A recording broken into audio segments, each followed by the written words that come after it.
So in one of my earlier videos, I was talking about Gautam Gambhir and his legacy and what he has done for Kolkata. You know, he came back, he became their mentor, and look at their team now. But what is making Kolkata so successful? Like, they're top of the points table, they're absolutely dominating. How are they doing this, right? And I mean, we've seen the effects of Gautam Gambhir. Like, he was with Lucknow last year, and Lucknow had a great season last year too, right? They placed third on the points table. Lucknow's been pretty consistent, and now they've kind of fallen a little bit, losing 3 games. It's a little rough. But aside from Lucknow, Gautam Gambhir has been doing amazing things from Kolkata.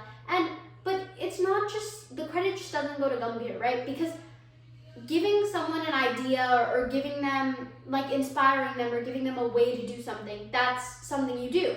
But then executing it, that's all the players, right? And you gotta give credit to them when credit is due. It's like you can only take a horse to the water, right? But you can't force the horse to drink the water, right? The horse has to do with their own will.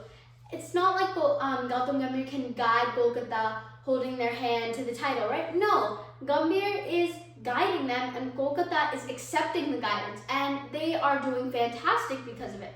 So I think what makes Kolkata's team so strong is their players.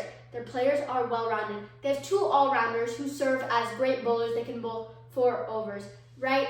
And then their batting lineup, like from number 1 to 8, is very, very strong. So even if they lose early wickets, they're able to make up for it and chase high runs and score high totals, right? Their batting is strong.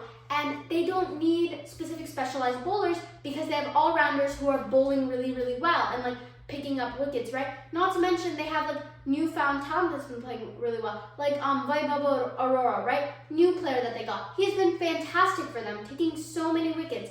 So Kolkata's strategy is very smart because they have a well-rounded batting lineup, right? But having a strong batting lineup is one thing.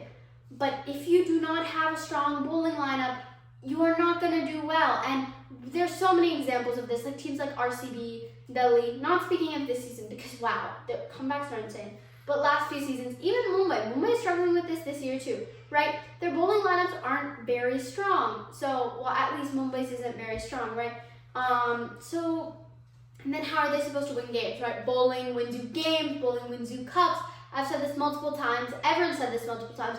Why do you think Gujarat was the reigning champion first season and got to the finals next season? Gujarat had fantastic bowling and they had strong enough batting to back it up, right? And that's exactly what is going on with Kolkata. And Kolkata's is even nicer because there's no pressure as per such. I guess they can lose early wickets, but they can still keep the game going. And they have this magnificent squad, and more than the squad and having singular good players, Kolkata's team knows how to work together, how to work well. And whether it be Shreyas Iyer, their captain, whether it be Gautam Gambhir, or whether it just be the team itself, whoever that credit is due to, they deserve it because they have been doing great. The strategy has been great. The team has been executioning it.